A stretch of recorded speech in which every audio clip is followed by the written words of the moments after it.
What's up guys, it's Nick Pileggi here. Right now I'm doing a lift kit on my K2500. I figured I'd just make a little video about some advice on this because there is some stuff that you have to do that might be intimidating to some people.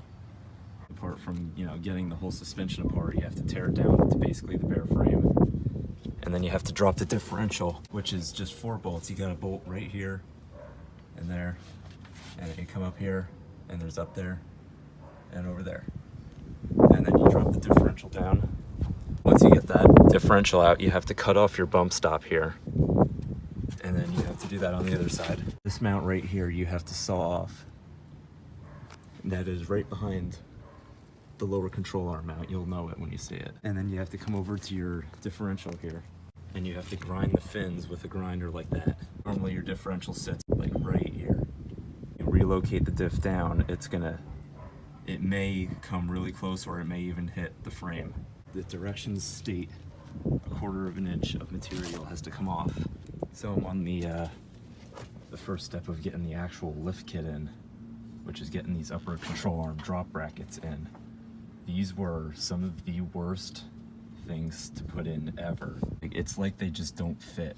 It's a very tight fit into these brackets here, but they're also like not spaced apart far enough.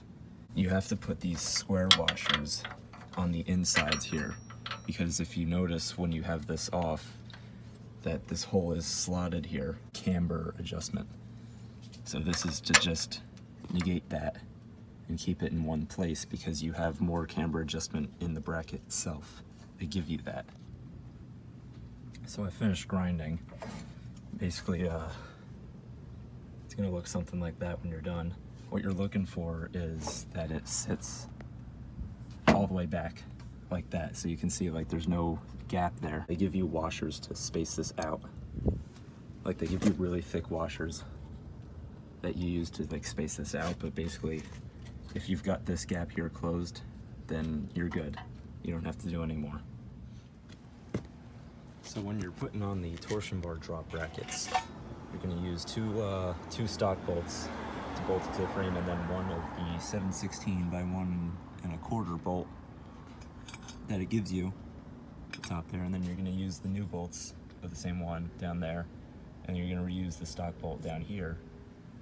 I can't do that because my stock bolt broke when I took it out, and yours probably are gonna break too, because they sit in that little rubber insulator there. So just gonna have to get a new nut and bolt.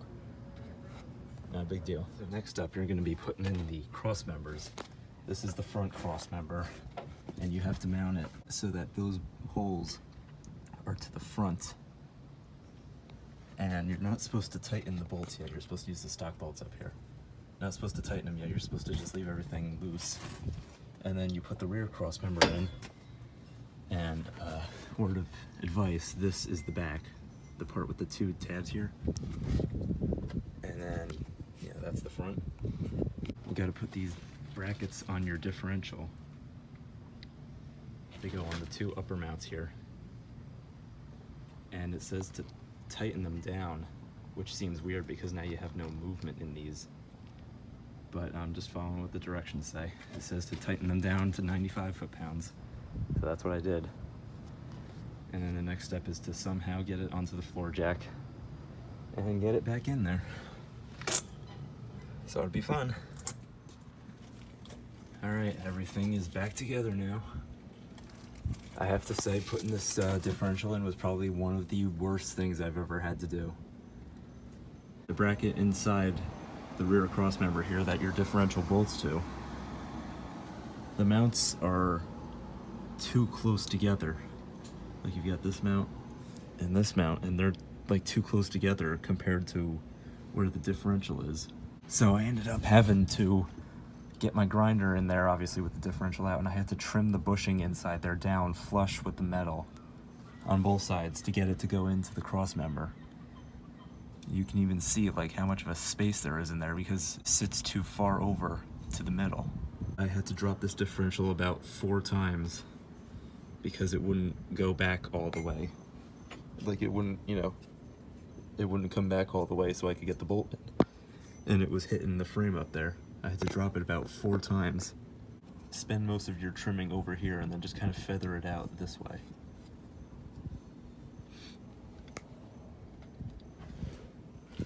I just kind of hosed everything down because I had metal aluminum shavings everywhere. I gotta replace this vent because it broke off inside the hose here, and this part right here is $60. But yeah, everything's all together now. Now it's just a matter of putting the stock parts back on. And for these brackets up here, I left these both loose up here and down here. I mounted it to the differential here and on the bottom too. And then when I lifted this jack up, I put it into the frame mount as it went up.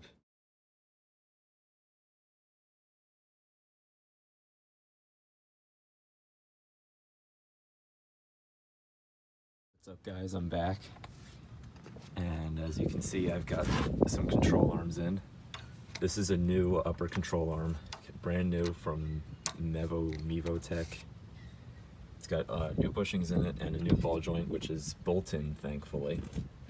And then I just refurbished my lower control arm, swapped the bushings in there, knocked out the rivets for the ball joints, and then I got my new heavy-duty terrain tough ball joints that I'm gonna put in. And these are just bolt-in. So when I run my massive tires and I'm gonna be going through ball joints every month, it'll be a 20-minute job to replace them. Lower ball joint is installed. It doesn't tell you how tight to make it, but I just took my breaker bar and I just went as tight as I possibly could go. They are lock nuts, like they're slightly oblong, so I don't think they're coming loose anytime soon. Luckily, I got a good impact gun for when I inevitably have to replace these again.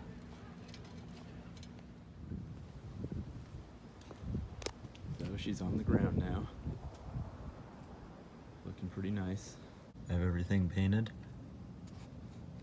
Make sure you put lots of anti-seize on the torsion key there, on the inside. You'll never get it out if you don't. I'm sure you already know that if you made it this far. I don't have the CV axles in right now. I'm gonna get them in next. And something they don't include are these camber adjuster bolts. So you gotta buy those on your own. You have to cut the drive shaft because it doesn't clear and you can't put your yoke back in. My torsion bars are all the way down. Like you can even see, it's literally not even, the bolt's not even in, it's just sitting on the block. And you can see how high it is already. The wheel hub to the fender here, it is 6 inches higher already, but I'm putting on 2-inch leveling torsion bar keys at the same time to get another 2 inches out of it. Yeah. Got myself a new gas tank over here. My old one over there was leaky and crappy. This one comes with the sending unit pre-installed. It's a plug and play unit.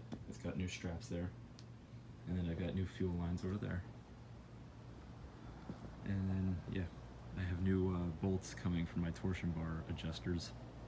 And when they come, I will jack this thing up all the way. And then next up, I gotta order some leaf springs. And then put the bed back on. So, stay tuned.